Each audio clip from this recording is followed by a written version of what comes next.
भागवत पुराण पंचम स्कंद 17वां अध्याय। गंगा जी का विवरण और भगवान शंकर कृत शंकरशन देव की स्तुति। श्री सुखदेव जी कहते हैं, राजन, जब राजा बलि की यज्ञशाला में साक्षात यज्ञ मूर्ति भगवान विष्णु ने त्रिलोकी को नापने के लिए अपना पैर फैलाया। श्री सुखदेव जी कहते हैं, राजन, जब राजा बलि की यज्ञशाला में साक्षात यज्ञ मूर्ति भगवान विष्णु ने त्रिलोकी को नापने के लिए अपना पैर फैलाया, तब उनके बाएं पैर के अंगूठे के नख से ब्रह्मांड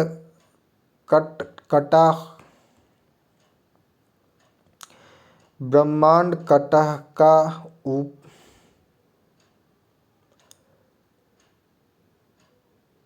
जब राजा बलि की यज्ञशाला में साक्षात यज्ञ मूर्ति भगवान विष्णु के त्रिलोकी को नापने के लिए अपना पैर फैलाया, तब उनके बाएं पैर के अंगूठे के नख से ब्रह्मांड कटह का ऊपर का भाग फट गया। उस छिद्र में होकर जो ब्रह्मांड से बाहर के जल की धारा आई, वह उस चरण कमलों को धोने से उसमें लगी हुई केसर के मिलने से लाल हो गई। उस छिद्र में होकर जो ब्रह्मांड से बाहर के जल की धारा आई, वह उन चरण कमलों को धोने से उसमें लगी हुई केसर के मिलने से लाल हो गए। उस निर्मल धारा का स्पर्श होते ही संसार के सारे पाप नष्ट हो जाते हैं, किंतु वह सर्वथा निर्मल ही रहती है। पहले किसी और नाम से न पुकारकर उसे भगवत पदी ही कहते थे। वह धारा हजारों युग बीतने पर स्वर्ग के शिरोभाग में स्थित ध्रुव लोक में उतरी, जिसे विष्णु पद भी कहते हैं। वीर व्रत परीक्षित उस ध्रुव लोक में उत्तानपाद के पुत्र परम भागवत ध्रुव जी रहते हैं। वे नित्य प्रति बढ़ते हुए भक्ति भाव से यह हमारे कुल देवता का चरणोदक है ऐसा मानकर आज भी उस जल को बड़े आदर से सिर पर चढ़ाते हैं। उस समय प्रेमावेश के कारण उनका हृदय अत्यंत गदगद हो जाता है। उत्कंठावश बरबस मूंदे हुए दोनों नयन कमलों से निर्मल आंसुओं की धारा बहने लगती है और शरीर में रोमांच हो आता है। इसके पश्चात आत्मनिष्ठ सप्तर्षि गण उनका प्रभाव जानने के कारण यही तपस्वी की आत्यांतिक सिद्धि है ऐसा मानकर उसे आज भी इस प्रकार आदर पूर्वक अपने जटाजूट पर वैसे ही धारण करते हैं जैसे मुमुक्षु जन प्राप्त हुई मुक्ति को। यों ये बड़े ही निष्काम हैं। सर्वात्मा भगवान वासुदेव की निश्चल भक्ति को ही अपना परम धन मानकर इन्होंने अन्य सभी कामनाओं को त्याग दिया है। यहाँ तक कि आत्मज्ञान को भी ये उसके सामने कोई चीज़ नहीं समझते। वहाँ से गंगा जी करोड़ों विमानों से घिरे हुए आकाश में होकर उतरती हैं और चंद्रमंडल को आप्लावित करती मेरु के शिखर पर ब्रह्मपुरी में गिरती हैं। वहाँ ये सीता, अलकनंदा, चक्षु और भद्रा नाम से 4 धाराओं में विभक्त हो जाती हैं तथा अलग अलग चारों दिशाओं में बहती हुई अंत में नद नदियों के अधीश्वर समुद्र में गिर जाती हैं। इनमें सीता ब्रह्मपुरी से गिरकर केशराचलों के सर्वोच्च शिखरों में होकर नीचे की ओर बहती गंधमादन के शिखरों पर गिरती हैं और भद्राश्ववर्ष को प्लावित कर पूर्व की ओर खारे समुद्र में मिल जाती हैं। इसी प्रकार चक्षु माल्यवान के शिखर पर पहुंचकर वहां से बेरोक टोक केतुमाल वर्ष में बहती पश्चिम की ओर चार समुद्र में जा मिलती हैं। भद्रा मेरु पर्वत के शिखर से उत्तर की ओर गिरती हैं तथा एक पर्वत से दूसरे पर्वत तक जाती हैं।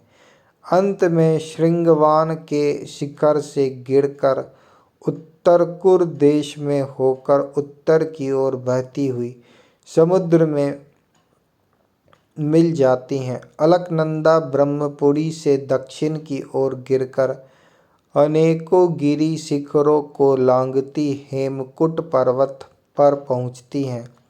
वहाँ से अत्यंत तीव्र वेग से हिमालय के शिखरों को चीरती हुई भारतवर्ष में आती हैं।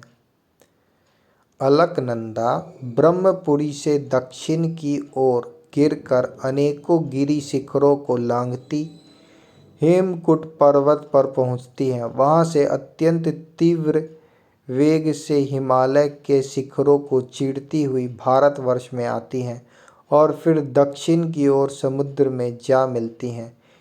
इसमें स्नान करने के लिए आने वाले पुरुषों को पद पद पर अश्वमेघ और राजसु आदि यज्ञों का फल भी दुर्लभ नहीं है। प्रत्येक वर्ष में मेरु आदि पर्वतों से निकली हुई और भी सैकड़ों नद नदियाँ हैं। इन सब वर्षों में भारतवर्ष ही कर्म भूमि है। शेष 8 वर्ष तो स्वर्गवासी पुरुषों के स्वर्ग भोग से बचे हुए पुण्यों को भोगने के स्थान हैं। इन सब वर्षों में भारतवर्ष ही कर्म भूमि है।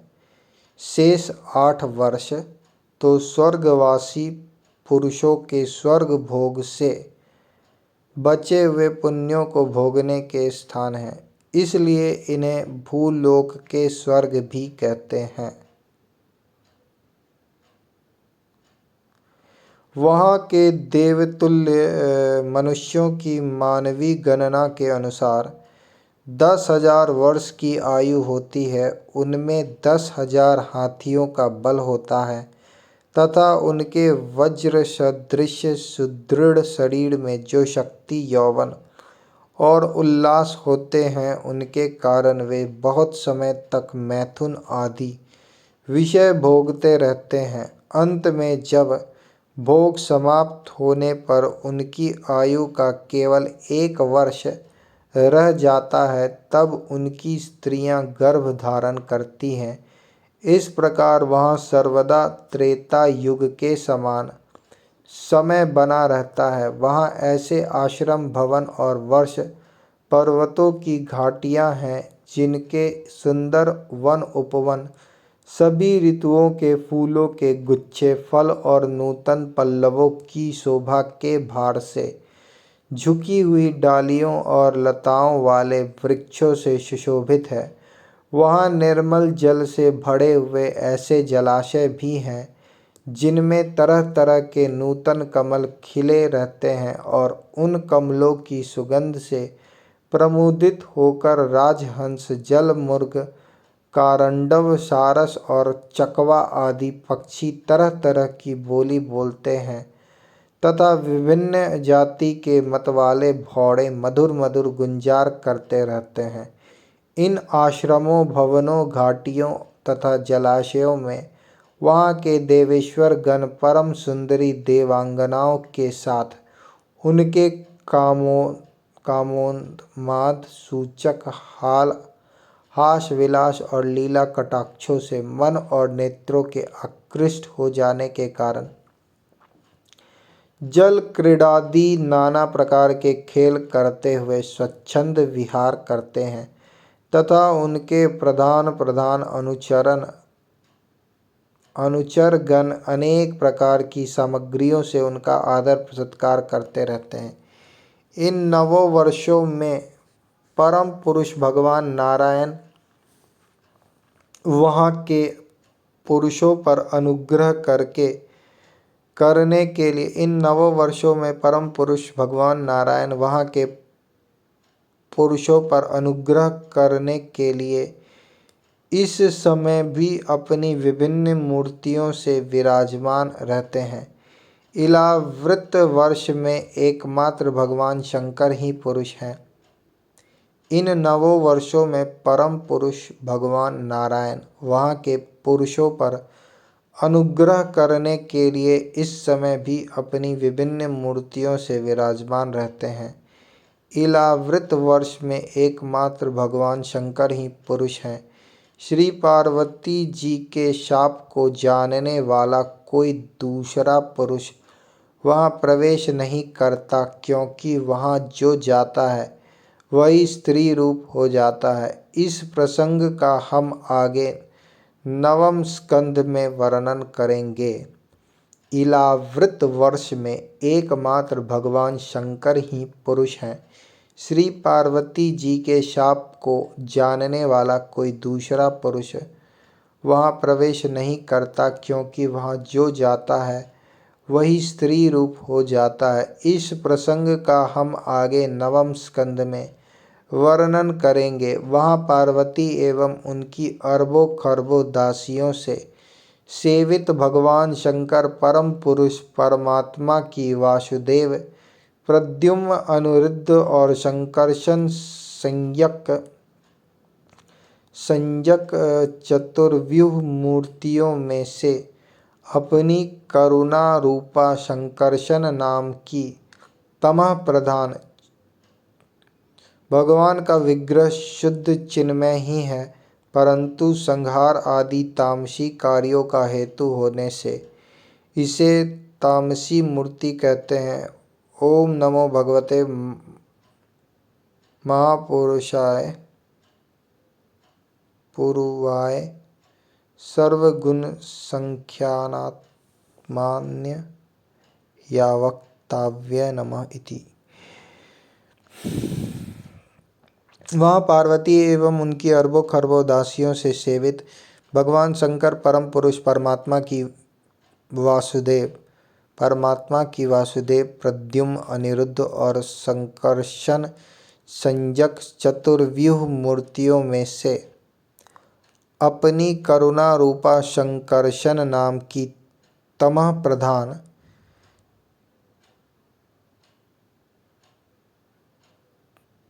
चौथी मूर्ति का ध्यान स्थित मनोमय विग्रह के रूप में चिंतन करते हैं और इस मंत्र का उच्चारण करते हुए इस प्रकार स्तुति करते हैं। भगवान शंकर कहते हैं ओम, जिनसे भगवान शंकर कहते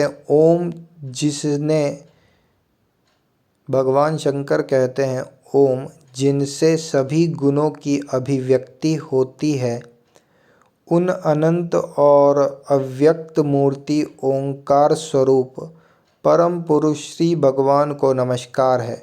भजनीय प्रभु आपको चरण कमल भक्तों को आश्रय देने वाले हैं तथा आप स्वयं संपूर्ण ऐश्वर्यों के परम आश्रय हैं। भक्तों के सामने आप अपना भूत भावन स्वरूप पूर्णतया प्रकट कर देते हैं तथा उन्हें संसार बंधन से भी मुक्त कर देते हैं, किंतु अब भक्तों को उस बंधन में डालते रहते हैं। आप ही सर्वेश्वर हैं, मैं आपका भजन करता हूँ। प्रभु, हम लोग क्रोध के आवेग को नहीं जीत सके हैं तथा हमारी दृष्टि तत्काल पाप से लिप्त हो जाती है, परंतु आप तो संसार का नियमन करने के लिए निरंतर साक्षी रूप से उसके सारे व्यापारों को देखते रहते हैं। तथापि हमारी तरफ आपकी दृष्टि पर उन माइक विषयों तथा चित्त की वृत्तियों का नाम मात्र को भी प्रवाह नहीं पड़ता। ऐसी स्थिति में अपने मन को वश में करने की इच्छा वाला कौन पुरुष आपका आदर न करेगा। आप जिन पुरुषों को मधु आस्वादी पाने के कारण अरुण नयन मत वाले जान पड़ते हैं, वे माया के वशीभूत होकर ही ऐसा मिथ्या दर्शन करते हैं तथा आपके चरण स्पर्श ही चित्त चंचल हो जाने के कारण नाग पत्नियां लज्जावश आपकी पूजा करने में असमर्थ हो जाती हैं। वेद मंत्र आपको जगत की उत्पत्ति, स्थिति और लय का कारण बताते हैं, परंतु आप स्वयं इन तीनों विकारों से रहित हैं, इसलिए आपको अनंत कहते हैं। आपके सहस्त्र मस्तकों पर यह भूमंडल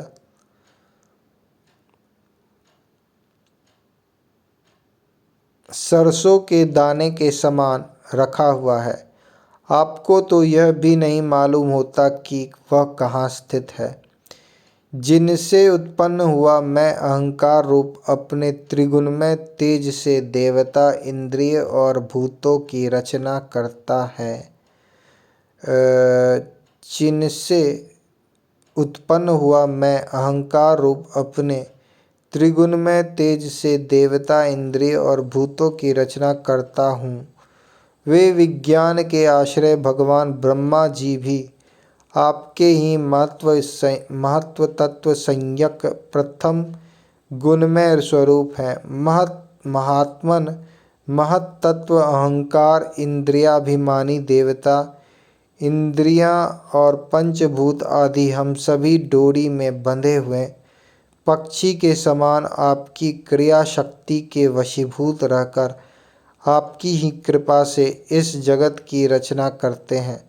सत्वादि गुणों की सृष्टि से मोहित हुआ यह जीव आपकी ही रची हुई तथा कर्म बंधन में बांधने वाली माया को तो कदाचित जान भी लेता है, किंतु उससे मुक्त होने का उपाय उसे सुगमता से नहीं मालूम होता। इस जगत की उत्पत्ति और प्रलय भी आपके ही रूप हैं। ऐसी आपको मैं बार बार नमस्कार करता हूँ।